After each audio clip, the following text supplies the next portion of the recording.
Hadi başlamışken Rain Man yapalım şimdi. Madem çok istediniz. Şimdi bugün Rain Man ses analizi. Biz kanalda tahmin ediyorum 3 tane Rain Man ses analizi yaptık diye düşünüyorum. Hatırlıyor musun Özgüncüm, kaç tane yaptık? 4 tane hocam. 4 tane mi yaptık? Hatırlatırım, biri şeydi, Cansever şarkısı vardı. Derdim olsun kesin vardı. Bir öncesinde bir düet analiz vardı. Bu da 4 oluyor. Tamam. Doğru, haklısın. 4 oluyor. 4 oluyor kesinlikle. Şimdi 4, hatta bu 5 oluyor, doğru mu? 4 tane var çünkü kanalda. Peki şimdi biz... 4 tane kanalda var yani. Bu da 5. 5. oluyor. Doğru. Şimdi şöyle düşüneceğiz çocuklar. Rain Man ile ilgili olarak biz ilk çıktığı gün, yani ilk gördüğüm ilk analizde dedim ki hani sokakta şarkı söylüyor, taklitli şarkı söylüyor ama bir ses genişliği mevcut. Sanki biraz çalıştıkça daha iyi olabilir. Daha sonra kendine müzisyenle söylediği bir parçayı dinledik. Bunda ton biraz daha farklı olsa daha iyi olabilir. Yani biz hep uzaktan tam tanımaya çalıştık. Daha sonra kendisiyle tanıştım. Birazcık beraber küçük bir şarkı söyledi falan, baktık. Olur mu olmaz mı? Daha sonra bu böyle bir yolculuk ve her yolculuk tabii o dönemlerde de şarkı yapıyordu. Değil mi? Yani kendi kanalında yayınladığı bir sürü şarkı var. Fakat bir çizgi oluşmaya başladı. Gittikçe şarkıcılığa evrilen bir çizgi sanki. Ve her yaptığı da birbirinden iyi olmaya başladı aslında bence. Özellikle Derdim Olsun pik noktası. En tepe bence noktası. Şarkı doğru seçilmiş, aranjman doğru yapılmış, sesine çok oturan bir stilde düzenleme yapılmış. Fakat bunların her biri olmasına rağmen şöyle değerlendireceğiz. Yani Rain Man hani gene rekor. Gene rekor kırdı. Derdim Olsun da bir rekor kırmıştı. Bu son yayınladığı Ela parçasında da başka bir rekor kırdı. İşte ilk 24 saatte 15 milyon izlenme gibi. Ve en fazla like rekoru değil mi Özgün? Benim bildiğim o yani. İnanılmaz bir like yaptı. Yani evet, 6 saat içinde 1 milyon like ulaştı. Yani Bu da dünya oldu. aynen. Şimdi böylesine inanılmaz bir sosyal medya fenomeninin şarkısı bu. Şimdi iki türlü değerlendirmeniz gerekiyor bunu. Yani Rain Man bu her yaptığıyla çok daha iyi bir şarkıcı mı oldu? Yoksa çok daha büyük bir sosyal medya fenomeni mi oldu? Eğer bunu iyi bence algılarsak yapılan işi çok daha iyi değerlendirme şansımız olur. Ki bu anlattığım şeyler direkt sesle ilgili şeylerdir. Yani bu söylediklerimi sesten ayıramazsınız. Çünkü sizin müziği dinlerken algınız aslında bu.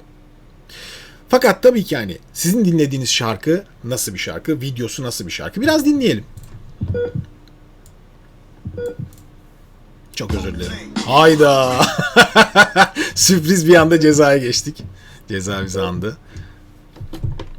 Şimdi klip özenilerek yapılmış. Kendisi de bir hikaye anlatmış altında zaten kliple ilgili.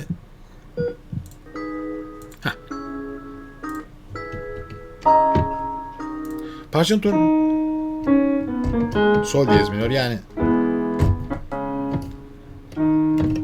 böyle gidiyor.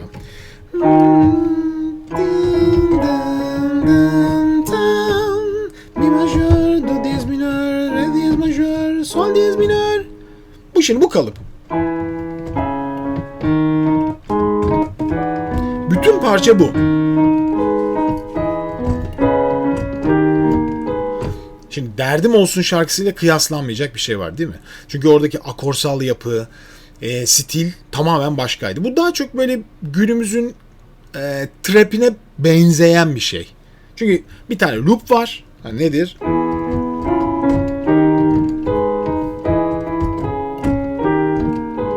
Ve aslında bu bizim kulağımıza da çok tanıdık gelen bir loop. Biraz sonra konuşacağım.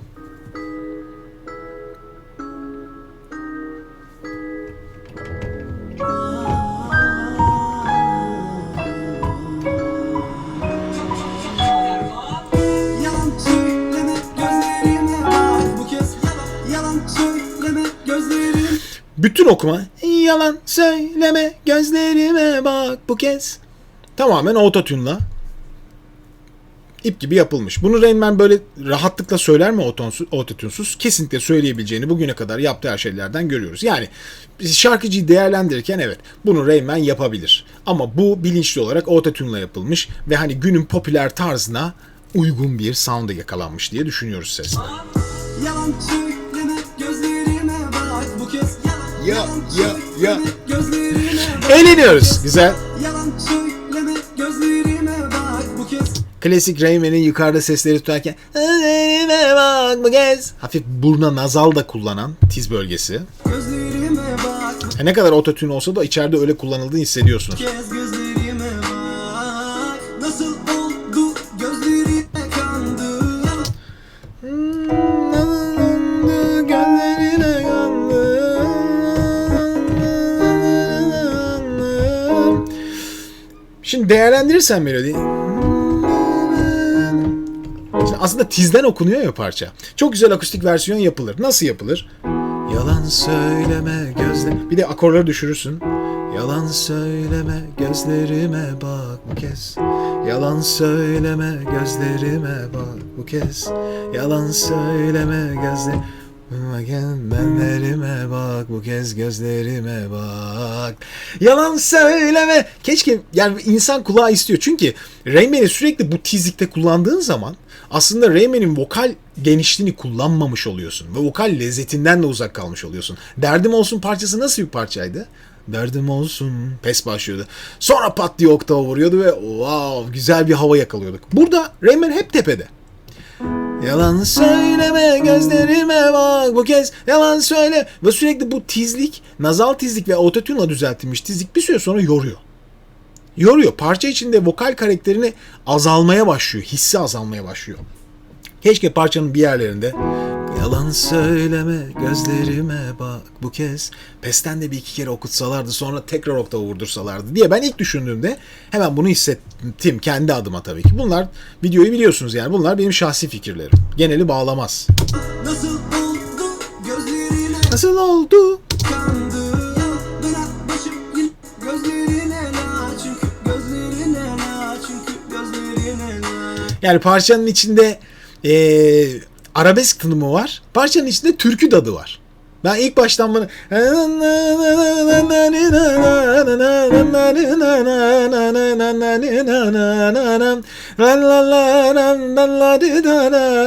ben bunu alıyorum yani. Bu bir türkü havası var.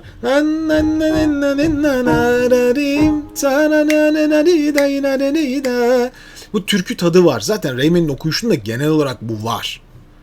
Bu yadsınamaz bir şey. Ne okursa olsun. Trap de okusa, arabesk de okusa, pop da okusa, rap de okusa, ne okursa olsun bu tadı alırsınız. Çünkü bununla yoğrulmuş bir ses. Dolayısıyla birçok yere de böyle yansıyor. Ve gene ilk başta söylediğimi unutmayın. Rayman'i bir şarkıcı olarak mı konumlandıracağız? Çünkü şarkıcılar zaman zaman eğilip bükülebilir de. Yani çok iyi bir şarkıcının harika bir R&B şarkı söyleyip üstüne inanılmaz atıyorum başka bir tür okuduğunu da görürsünüz. Ve zaten o nedenle dersiniz ki yuh nasıl bir şarkıcısın. Bu nedenle dersiniz. Ama şimdi Rain Man gelişim çizgisi başta anlattığım şekilde giden bir şarkıcı. Ya şarkı söyleyen bir sosyal medya fenomeni. Öyle değerlendirirseniz. Sosyal medya fenomenliğinde kaldığını görüyorsunuz yani. Şarkıcılığı da benzer bir bildiği okumanın içinde gidiyor aslında. Her ne kadar değişik gibi gözükse de bol bol diğerini hissediyoruz. Yine gözlerine la çünkü gözlerine la çünkü Ben arabesk gibi, pop gibi, türkü gibi bu tarz. gözlerine Geçiyorum. Şurası var. yardım et yardım et yardım et yardım et yardım et. Şimdi bu kısım herhalde internette benim gözlemlediğim kadarıyla birkaç yerde baktım en çok eleştirilen kısımlardan biri. Şu kısım. Yardım et yardım et yardım et yardım et yardım et yardım et. Yani bu kadar çok üst üste yardım et, yardım et, yardım et, yardım et, yardım et. Burada akorlar zaten yardım et, yardım et, yardım et, yardım et. Ve akorlar değişiyor zaten. Yardım et, yardım et, yardım et, yardım et, yardım et, yardım et, yardım et, yardım et, yardım et. Yani burada minör tat sesler de giriyor. Bence bu kulakları yanıltan şey. Bunu mesela bu parçayı, bu okunan parçayı bildiğiniz bir trap okuyan, senelerce sadece bu işle uğraşmış biri okusa hani bu kadar temiz okumaz. Yani yardım et, yardım et, yardım et, yardım et, yardım et. Hani nasıl bir rapçiden yardım et, yardım et, yardım et, yardım et. Böyle duyuyorsunuz ya bunları böyle kelimeleri bozarak, parçalayarak ve bu okuyuşlar onun içinde daha kulağa uygulanabiliyor. Yani dinlediğiniz zaman fena değil falan diyebiliyorsun da bu kadar temiz, yani işte Rainman'in okuma karakteriyle alakalı bir şey bu. Temiz okuyor, o temeldeki okuma stillerinin, türlerinin okuma yapısını burada kullanıyor. O nedenle de bence insanlara tam ısınmadığı şey bu olabilir. Bilirsin bu çocuk dalgın hep dalgın hep dalgın hep dalgın hep dalgın hep. Yardım et yardım et yardım et yardım et yardım et yardım et. Bilirsin Gidiyorum. senden geçip Ha, bu- İnan senden geçemiyorum. Yine sarhoş oldum geceliyor. Yani o name yine sarhoş oldum geceliyorum. Sarhoş oldum geceliyorum. Genel olarak bütün parçanın içinde aslında aynı dizge, aynı yapı gidiyor. Şimdi bu zaten parçanın galiba nakarat kısmı diyebiliriz yani. Gidelim. Tek sende suç deme sakın bana etmem kabul. Bir ara böyle bir bölümü var zaten değil mi? Tek sende suç deme sakın bana etmem kabul. Geçsen de bu Neden de bu? Mi bemole sürekli geliyor. beni her seferinde böyle yaparak kesen de tuş. Nazala yakın hep bunlar. Geçmez gurur harcayıp ömrümü tüketip pişirir insan da tuz. Nereden bulur düştüm bu belaya bir kere geliyor erken sonum. Erken sonum alsam bir dal yine dudaklarında. Bol bol görüyorsunuz o başta söylediğim o türkü tadını, arabeskin küçük hislerini. Şimdi şundan bahsedeceğim. Bence bu iş nasıl diyeyim, İngilizcesi unique, Türkçe'de benzersiz olarak çevirebilirsiniz. Ne anlamda olduğunu söyleyeceğim. Sonuçta böyle bu tarz okuyan, yani Rayman gibi okuduğu tarz pop da değil yani arabesk fantezi, türkü tadında okuyan birine trap yaptırdığınız zaman bence benzersiz bir şey oluyor. Değil mi? Daha önce var mı böyle bir şey, duydunuz mu? Rap, hip hop, daha sonra arabesk rap çıktı. Değil mi? Önce arabesk rap bu ne falan dendi. Sonra bir şekilde alışıldı ama trap içinde hiç böyle bir şey denenmemişti. Rayman bunu denemiş. Kulağınıza nasıl geliyorsa öyle beğenirsiniz yani. Kimi hiç beğenmez, kimi beğenir. Bunu birazcık da belki zaman gösterecek. Benim de bir şahsi fikrim olabilir. Ben derdim olsun kadar beğenmedim parçayı. Ama bu tamamen beni bağlar. Yani bir dinleyen başka biri de ben bayıldım diyebilir. Buna da hiçbir şey diyemezsiniz. Güzel olan da budur zaten. Müzikte ayrım, ben onu beğendiysem en güzeli budur diye bir şey yoktur. Fakat bunun dışında bambaşka bir konudan bahsedeceğim. 90'larda şöyle bir şey vardı. Aslında hiçbir şeyin değişmediğini göstereceğim yıllar içinde, anlatmaya çalışacağım. Mesela işte o zamanlar Çelik'ti, işte yeni çıkan şarkıcılar, işte Özcan Denizler bilmem ne, hep aynı akorları kullanırlardı. Yani müzikte bir loopsal bir şey vardır, atıyorum işte. Şu La minör, Fa majör, Sol majör, Mi majör. La minör, Fa majör, Sol majör, Mi majör. Bununla 1000 tane şarkı yapıldı ve hepsi patladı. Hepsi patladı. Bütün genel Türk dinleyicisinin çok seveceği bir akor dizilimi buldular. Ve üzerine melodi yerleştiler. Atıyorum işte.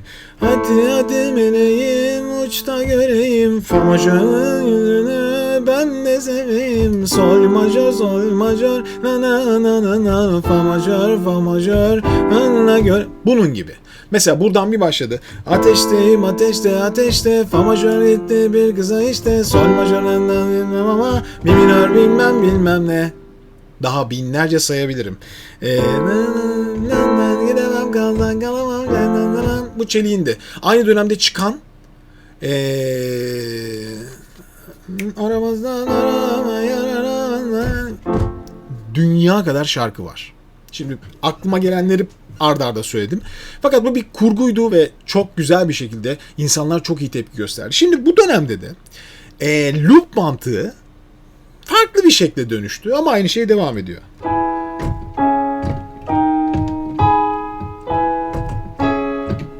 Bunun yavaşı, hızlısı. Bu minör dizilim. Yani işte bu Rayman'in parçasındaki dizilim bu.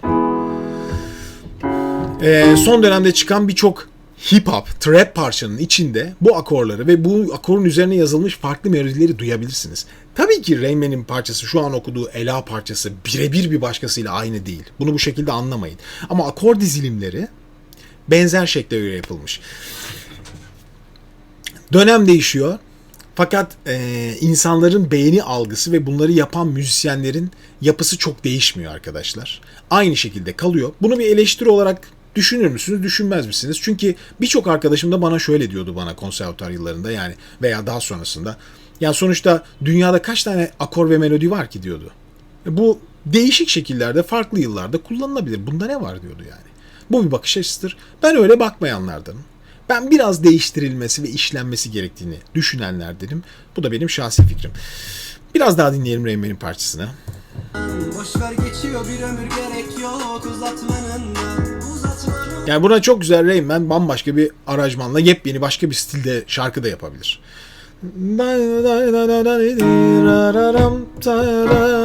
Hatta ben dün Eliflerle beraber dinlerken onları da anlattım. Parça çok güzel böyle Paris kafe caz olabilir. Yani yapısını değiştirirseniz birazcık.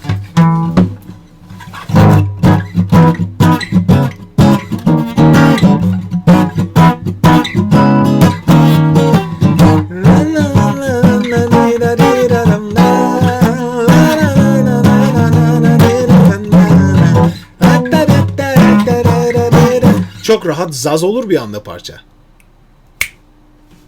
Peki.